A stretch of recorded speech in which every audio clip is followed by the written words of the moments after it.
Si tu es en quatrième et que tu cherches comment est-ce qu'on appelle les habitants de Madagascar, alors cette vidéo va t'être utile.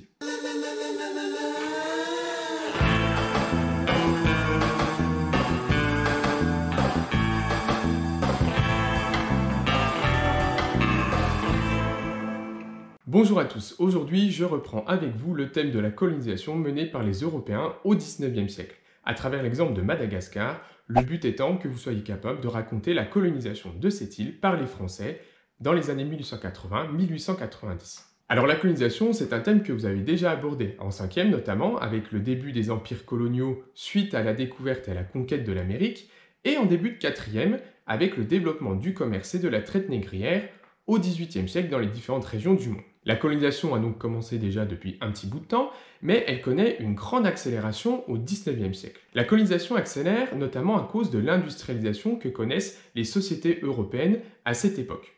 En gros, les usines européennes, pour produire, ont besoin de toujours plus de ressources et de matières premières. Ces matières premières ne sont pas toutes disponibles en Europe, mais peuvent par contre être présentes en grande quantité dans d'autres régions du monde, comme en Afrique ou en Asie. En même temps, pour ces mêmes usines européennes, c'est l'occasion d'obtenir de nouveaux débouchés économiques, c'est-à-dire de nouveaux territoires, de nouveaux marchés, où vendre et écouler les produits qu'elles ont fabriqués en Europe, comme les vêtements, les armes ou les machines-outils. Enfin, cette colonisation, elle est bien sûr intensifiée par la forte concurrence et la rivalité qui existent entre les puissances européennes, comme le Royaume-Uni, la France ou l'Allemagne, qui cherchent toutes à être la puissance dominante de l'époque. Au XIXe siècle, la France possède déjà des territoires considérables.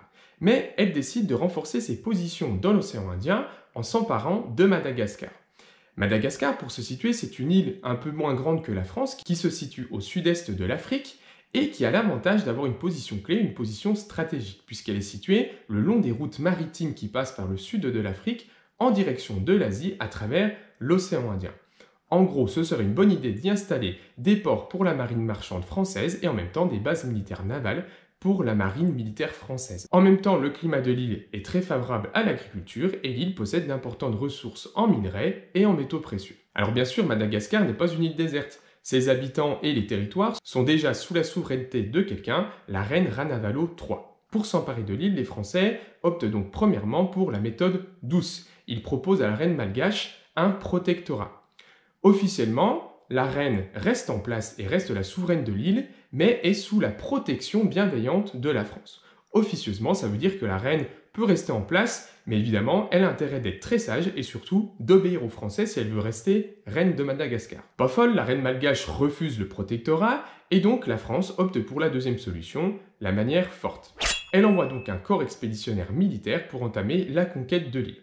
Les troupes françaises sont essentiellement composées de troupes coloniales, c'est-à-dire des troupes recrutés directement dans les colonies et placés sous l'autorité d'officiers français. D'après les sources, la conquête de Madagascar a été particulièrement violente, avec des combats acharnés, mais surtout une répression féroce menée par les troupes françaises, avec au programme des mutilations, des villages rasés, des exécutions sommaires pour empêcher toute rébellion et mettre fin à la résistance des guerriers malgaches dans l'île. N'ayant pas de ressources de vibranium pour les aider, les Malgaches sont obligés de céder face à la puissance de feu française et le territoire devient officiellement une possession française en 1896. Une fois le territoire pacifié, Madagascar passe sous autorité militaire et devient une colonie d'exploitation.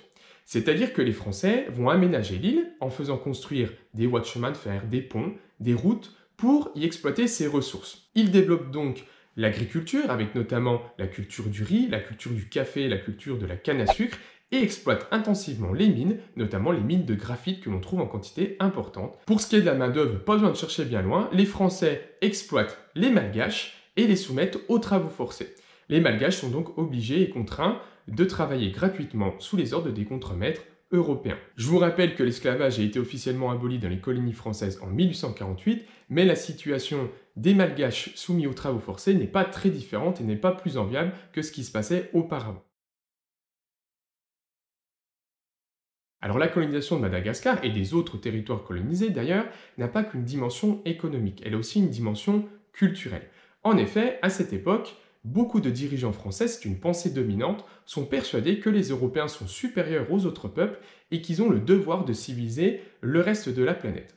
En gros, les Européens sont un peuple beaucoup plus avancé que les autres, et les peuples colonisés ne sont juste que des sauvages à qui il faut tout apprendre, qu'il faut éduquer et à qui il faut apporter le progrès et la civilisation. Avec les entrepreneurs et les militaires français arrivent donc aussi ceux qu'on appelle des missionnaires. Les missionnaires, ce sont des prêtres qui sont chargés d'éduquer les populations locales en leur enseignant la culture française, l'histoire française, la langue française, mais aussi en les convertissant à la religion chrétienne. C'est d'ailleurs pour ça, évidemment, vous l'aurez compris, que le français est une langue fréquemment parlée du côté de Madagascar et qu'elle reste une langue officielle dans beaucoup de pays d'Afrique. En même temps, ça explique aussi, bien sûr, la forte proportion de personnes de religion chrétienne dans les territoires africains. Pour finir et pour se donner quelques repères géographiques, on dézoome un petit peu et on jette un coup d'œil à cette carte des empires coloniaux conquis par les puissances européennes au cours du XIXe siècle et du début du XXe siècle. On remarque bien sûr l'Empire français, fort de ses 13 millions de kilomètres carrés à son maximum en 1939, mais l'empire le plus étendu reste de loin, de très loin, l'Empire britannique, avec environ 30 millions de kilomètres carrés de superficie et une population d'à peu près 400 millions d'habitants à son apogée. Voilà pour les grands traits de la colonisation à travers l'exemple de Madagascar. La colonisation, on y reviendra encore une fois en troisième, plus précisément quand on parlera de la décolonisation et des mouvements d'indépendance, mais ça c'est quand vous serez les grands du collège. Sur ce, je vous dis à la prochaine pour une nouvelle vidéo. Ciao!